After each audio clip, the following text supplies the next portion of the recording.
అనామిక రావడంతో మనోహరిలో భయం మొదలవుతుంది. ఇక అనామిక గడప దాటి లోపలికి వస్తూ ఉంటే తనకి ఆ ఇంట్లో ఆల్రెడీ ఇంతకుముందు తను తిరిగినట్టుగా ఆ ఇంటితో తనకేదో బంధం ఉన్నట్టుగా అస్పష్టంగా కొద్ది కొద్దిగా గతం గుర్తుకు వస్తూ ఉంటుంది. ఇక ఆ తర్వాత బాగి అనామికని పిలుస్తూ, అనామిక గారు రండి, పిల్లలు తమ గదిని మీకు చూపిస్తారు అని చెప్పి అంటూ ఉంటే అప్పుడు పిల్లలు రండి అనామిక గారు మా గది చూపిస్తామంటూ అనామికను తీసుకువెళ్ళి వాళ్ళ గదంతా కూడా చూపిస్తారు. ఇక పిల్లల గదంతా తిరిగి చూసిన తర్వాత మీ గది చాలా బాగుంది, మీరు వస్తువులన్నీ కూడా చాలా ఆర్గనైజ్డ్గా పెట్టుకున్నారు అని చెప్పి అనామిక అంటూ ఉంటే మా మిస్సమ్మే ఇలా సర్దాలని మాకు నేర్పించింది అని అమ్ము అంటూ ఉంటుంది. అన్నీ మిస్సమ్మే కాదులండి, మా అమ్మ కూడా మాకు కొన్ని నేర్పించింది అని అంజు అంటూ ఉంటుంది. ఆ తర్వాత అమ్ము అనామికతో మీ నవ్వు అచ్చం మా అమ్మ నవ్వులాగే ఉంది అని అంటూ ఉంటుంది. ఆ కళ్ళు కూడా అచ్చం మా అమ్మ కళ్ళలాగే ఉన్నాయి అని అంజు అంటూ ఉంటే అనామిక చాలా హ్యాపీగా ఫీల్ అవుతూ ఉంటుంది. మీరు చెప్పేది నిజమా? ఒక్కసారి మీ అమ్మగారి ఫోటో నేను చూడొచ్చా అని అనామిక అడుగుతూ ఉంటే రండి అంటూ ఆరు ఫోటో ఉన్న గది వైపు అనామికని పిల్లలు తీసుకొని వెళ్తారు. ఇక అనామిక ఆరు ఫోటో ఉన్న గదిలో అడుగు పెడుతుంది. అలా ఆరు ఫోటోని చూస్తున్న అనామిక ఒక్కసారిగా షాక్ అవుతుంది. అక్కడే ఉన్న అస్థికలను అనామిక ముట్టుకోబోతూ ఉంటుంది. ఇక ఇదంతా చూస్తున్న మనోహరి ఎంతగానో టెన్షన్ పడిపోతూ ఉంటుంది. స్వామీజీ చెప్పినట్టుగా తనకి సంబంధించిన వస్తువులను ముట్టుకుంటే కొద్ది కొద్దిగా గతం గుర్తొస్తుందని అన్నారు. అదే ఒకవేళ అస్థికలు ముట్టుకుంటే మొత్తానికి గతం గుర్తుకు వస్తుందా అని చెప్పి ఇక అలా టెన్షన్ పడుతూ పరిగెత్తుకుంటూ అక్కడికి వస్తుంది. అనామిక అంటూ గట్టిగా అరుస్తుంది. ఇక దాంతో అందరూ షాకింగ్గా వెనక్కి తిరుగుతారు. ఏమైంది మనోహరి గారు అని చెప్పి అనామిక అంటూ ఉంటే ఆ అస్థికలు మీరు తాకకండి, అమర్కి ఎవరు తన భార్య అస్థికలు ముట్టుకున్నా కూడా ఇష్టం ఉండదు అని చెప్పి అంటూ ఉంటుంది. ఓ అవునా, సారీ, నాకు తెలియక టచ్ అయిపోయాను అని చెప్పి అనామిక సారీ చెప్తుంది. తర్వాత పిల్లల్ని తీసుకొని అనామిక కిందికి వచ్చేస్తుంది. పిల్లలు అందరూ రండి, భోజనం వడ్డిస్తాను అని చెప్పి బాగి అంతా కూడా సిద్ధం చేస్తుంది. తర్వాత అనామికతో మీరు కూడా కూర్చోండి అని అంటూ ఉంటే అయ్యో నేను ఇప్పుడు ఎందుకులేండి తర్వాత తింటాను అని చెప్పి అంటూ ఉంటే అదేంటమ్మా అలా అంటావు, ఈ రోజు నుండి నువ్వు కూడా మా ఇంట్లో మెంబర్వే, నువ్వు కూడా కూర్చో అని చెప్పి అంటూ ఉంటే మనోహరి పక్కన అనామిక కూర్చుంటుంది. బాగి అందరికీ వడ్డిస్తున్నట్టుగానే అనామికకు కూడా వడ్డిస్తూ ఉంటుంది. అలా అనామికకు వడ్డించేటప్పుడు అనామిక ఏమండి మీరేమనుకోకపోతే ముందు నేను పెరుగుతో తింటాను, ముందు పెరుగుతో తిని ఆ తర్వాత కర్రీతో తినడం నాకు అలవాటు అని చెప్పి అనామిక అంటూ ఉంటుంది. ఇక అనామిక మాటలకి అమర్ ఒక్కసారిగా షాక్ అవుతాడు. నిర్మలమ్మ, సదాశివం గారు వీళ్ళందరూ కూడా అనామిక వైపు అలా చూస్తూ ఉంటారు. కొంపు తీసి వీళ్ళకి కానీ అనుమానం వచ్చేసిందా అని చెప్పి మనోహరి ఎంతగానో టెన్షన్ పడుతూ ఉంటుంది. ఆరు కూడా ఎప్పుడు ఇంతే, ముందు పెరుగన్నంతో తిని ఆ తర్వాత కర్రీతో తినేది, కొంపు తీసి ఇదే ఆరు అని చెప్పి వీళ్ళు కనిపెట్టేస్తారా అని మనోహరి టెన్షన్ పడుతూ ఉంటుంది. మా కోడలు ఆరు కూడా అచ్చం నీలాగే తినేదమ్మా అని చెప్పి నిర్మలమ్మ వాళ్ళు అంటూ ఉంటారు. సరే అండి, మీకు అలా అలవాటైతే నేను ముందు పెరిగి వడ్డిస్తాను అని చెప్పి బాగి అనామికకు పెరుగు వేస్తుంది. ఇది శరీరం మార్చినా కూడా దీని అలవాట్లు మాత్రం మార్చలేదు. అయ్యో దీన్ని ఒక్కరోజే భరించలేకపోతున్నాను, అటువంటిది కేర్ టేకర్గా ఇన్ని రోజులు ఎలా భరించాలో అని చెప్పి నిజాన్ని ఎలా దాయాలో అంటూ మనోహరి ఎంతగానో టెన్షన్ పడుతూ ఉంటుంది. మరోపక్క చిత్రగుప్త ఎలాగైనా సరే అనామికలో ఉన్న ప్రాణాన్ని వేరు చేసి తీసుకెళ్ళిపోవాలన్న ఉద్దేశంతో భూలోకంలోకి వస్తాడు. ఇక అలా భూలోకంలో అడుగుపెట్టిన తర్వాత నేను ఆ బాలికని మాయ చేసి తీసుకెళ్ళిపోవాలంటే కొద్ది రోజుల పాటు ఇక్కడే ఉండాలి, కానీ ఎలా అని చెప్పి ఆలోచించి తోటమాలి వేషంలో నేను కొద్ది రోజులు ఇక్కడే ఉండి ఆ బాలికకు గతాన్ని గుర్తు చేసి తీసుకెళ్ళిపోతాను అనుకొని గెటప్ మార్చి అమర్ ఇంటికి వస్తాడు. మారువేషంలో ఉన్న చిత్రగుప్తాన్ని చూస్తున్న రాథోడ్, ఏయ్ ఎవరయ్యా నువ్వు, ఎక్కడికి వస్తున్నావు అని చెప్పి ఆపుతూ ఉంటే, అయ్యా నేను పని కోసం వచ్చానయ్యా, మీ ఇంట్లో ఏదైనా పనుంటే ఇప్పించండి అని బతిమలాడుతూ ఉంటాడు.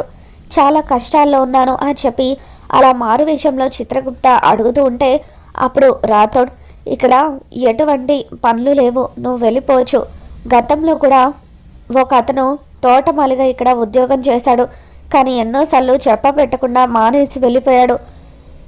అందుకే మేము అసలు తోటమాలిని పెట్టుకోవాలనుకోవడం లేదు అని అంటూ ఉంటే, అయ్యా నేను అలా కాదయ్యా, ప్రతిరోజు కూడా బాగా పనిచేస్తాను, మొక్కలకి నీళ్లు పెడతాను, అన్నీ దగ్గరుండి చూసుకుంటాను, ప్లీజ్ నాకు ఎలాగైనా సరే ఈ ఉద్యోగం ఇవ్వండి అని అతను బతిమలాడుతుంటే, అప్పుడు అమర్, రాథోడ్ ఏంటక్కడ గొడవ అని చెప్పి అమర్ అడుగుతూ ఉంటాడు.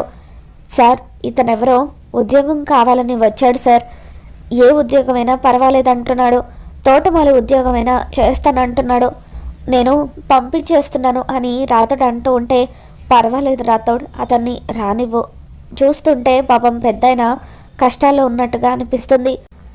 గతంలో పని చేసిన తోటమాలి సడన్గా మానేసి వెళ్ళిపోయాడు కదా, అతని స్థానంలో ఇప్పటి నుండి ఇతను పనిచేస్తాడు అని చెప్పి అమర్ చిత్రగుప్తకి ఉద్యోగం ఇస్తాడు.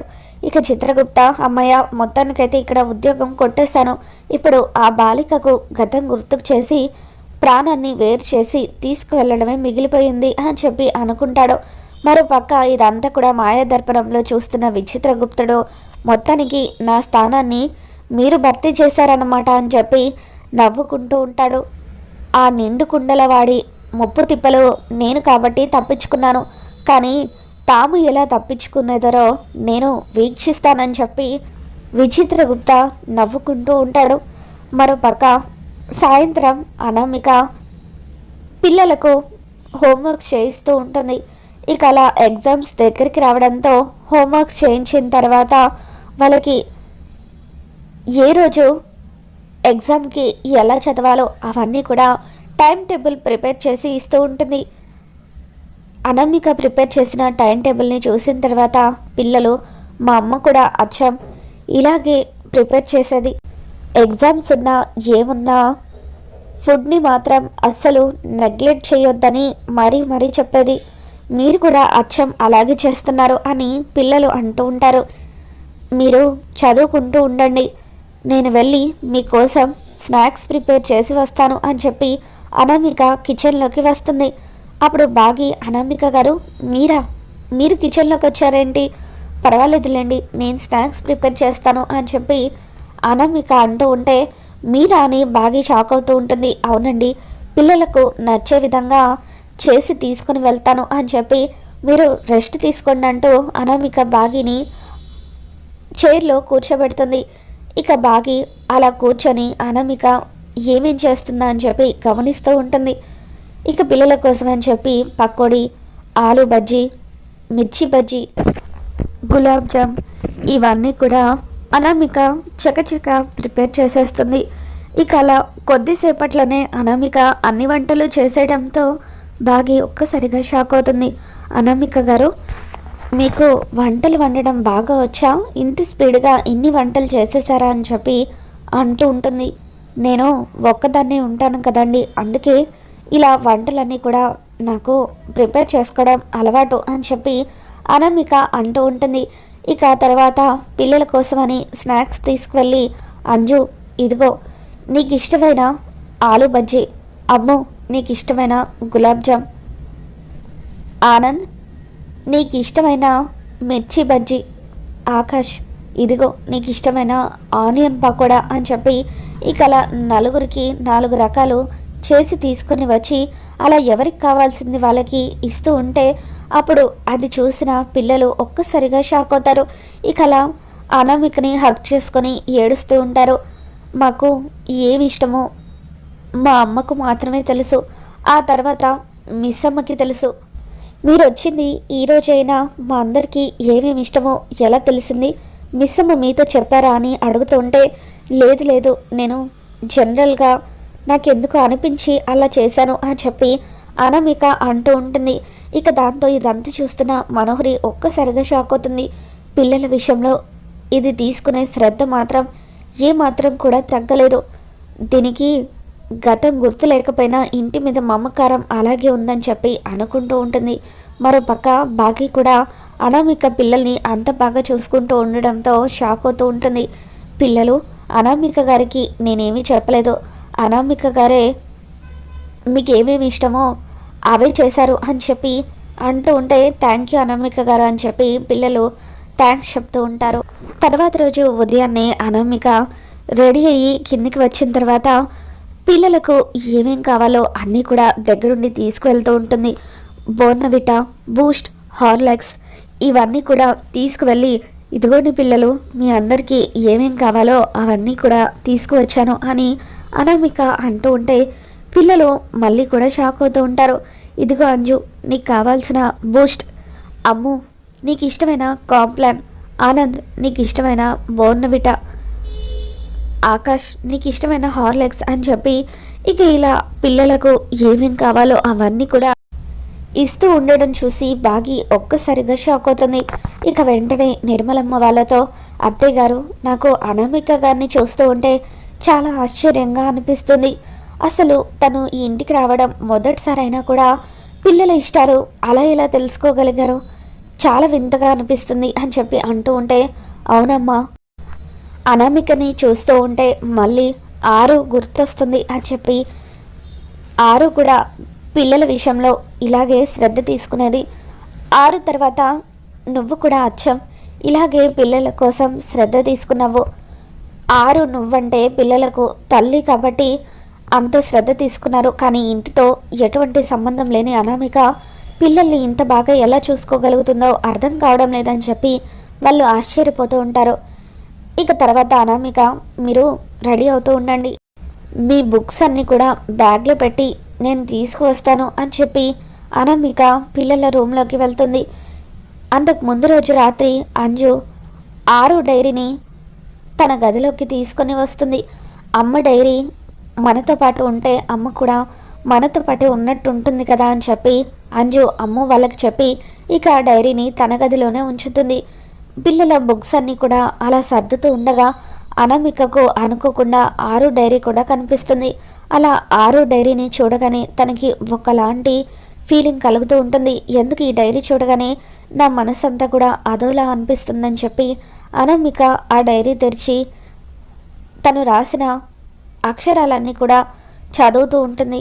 ఇక అలా ఆ డైరీలో రాసింది చదువుతూ ఉంటే అనామికకి గత జన్మ గుర్తుకు వస్తూ ఉంటుంది.